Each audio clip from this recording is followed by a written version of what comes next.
my December wrap-up and January TBR, in which I tell you the books I read in December and that I plan on reading in January. I'm sorry this is a little late, but I won't bore you with lame excuses. I'll just tell you that I'm kind of addicted to two TV shows called Revenge and The Walking Dead. I already caught up with Revenge, but I'm still on season 2 of The Walking Dead, so I got some work to do. December was a great reading month. In December, I read a total of 7 books, and I really enjoyed all the books I read, so I'll tell you about them now. The first book I read in December was Beautiful Darkness by Kami Garcia and Margaret So, the second book in the Casher Chronicles, and I really enjoyed it. I thought it was even better than the first one, and I cannot wait to continue on this series because it's so amazing, and I thought Ridley, the mean girl, was the spotlight of this book. I really enjoyed reading about her, and in the end, I gave Beautiful Darkness by Kami Garcia and Margaret So 5 out of 5 stars. And I read a book for English class called After the First Death, and I thought it was okay. Some parts really bored me, but I thought it was really good at other parts, so in the end, I gave it 4 out of 5 stars.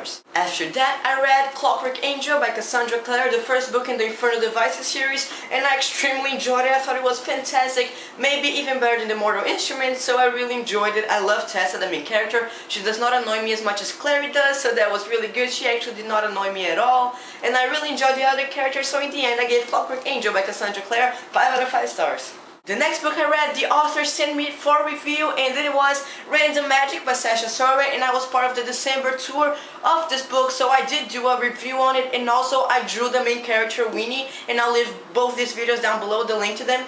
And I really enjoyed this book. I thought it was really cool. It was kind of hard to understand at parts because the writing was so unique and complicated, but I really enjoyed it, and it took kind of a while to get into, but when you got into it, it was just so amazing, and I loved reading about it, and in the end, I gave it 3 out of 5 stars. After that, I read Who Could That Be at This Hour by Lemony Snicket, which is the first book in her new series, which are kind of a prequel to the series of unfortunate events, telling Lemony Snicket's childhood and all that, and it was really cool. I really enjoyed it, and I had missed his writing, so I felt really nostalgic while reading this book, because I just remembered when I was younger and I was reading a series of unfortunate events, so it was just really good, and I gave it 5 out of 5 stars. After that, I read The Raven Boys by Maggie Stiefvater, the first book in the Raven cycle, and it was a really cool book. I really enjoyed it. It was a great paranormal book, maybe the best paranormal book of 2012 aside from the Casher Chronicles, so I really enjoyed it. I thought it was really cool, really unique, though it did not feel realistic enough to me, but aside from that, I really enjoyed it,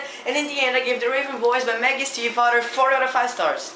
Last but not least, in December, I read Harry Potter and the Chamber of Secrets by J.K. Rowling, the second book in the Harry Potter series, and I thought it was really cool. Harry Potter doesn't disappoint. I thought the second book was just as great as the first, and I enjoyed every sentence of it, and in the end, I also gave it 5 out of 5 stars. So yes, December was a great reading month. I enjoyed all the books that I read, so now let's get on with the books I plan on reading in January. From the books I chose to read in January, I have already read 2 of them, and the first book I have read is Wonder by R.J. Palacio, and I extremely enjoyed it. I loved it. I thought it was one of the best books I have ever read, aside from The Fault in Our Stars, and now it's right on top with The Fault in Our Stars. I also already read City of Fallen Angels by Cassandra Clare, which is the 4th book in the Mortal Instruments series. It was kind of good.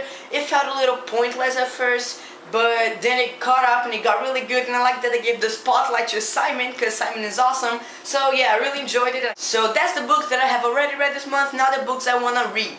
I am currently reading Berserk by Michael Grant, the first book in the Berserk series, and it just looks amazing. It's really cool so far. I'm still on page 35, that's not a lot, but until now it's really good. I really enjoy the mystery feeling to it, and the violence as always. Michael Grant does not sugarcoat anything. He puts violence, he puts bad words, and it's kind of good because that makes it more realistic, and I really enjoy it. Then I decided I wanted to read more contemporary fiction novels, so the first book I chose was Paper Towns by John Green, not only because it is a John Green book and it looks amazing, but also because the Craig Club, I'll leave a link to their channel down below, is making a book club about it at the end of the month, and they're doing a live chat, and you can comment on the live chat and we can discuss, and it looks really cool, and I cannot wait to read this and be part of that book discussion. Another contemporary book I want to read is Every Day by David Levithan, and it just looks fantastic. It looks like a really fresh and original idea, so I cannot wait to read it, and I have heard great things about it, so I'm very excited. And the last contemporary book that I chose was Stolen by Lucy Christopher, which looks really cool. It's a kidnapping book, and I have never read a book about that, and it just looks really fantastic. Cannot wait to read it. And the whole book is a letter from the girl to her kidnapper, so that looks also really refreshing, and I cannot wait to get into it. And last but not least, I chose a classic because I want to read more classics in 2013. So I chose Pride and Prejudice by Jane Austen. This is the Penguin Classics Deluxe Edition, and I think they look amazing. So yeah guys, that was my wrap up in TBR. I hope you enjoyed. Comment below if you have read any of these books I just showed you, or comment below if you plan on reading them in January. If you have a wrap up or a TBR video, feel free to leave it as a video response.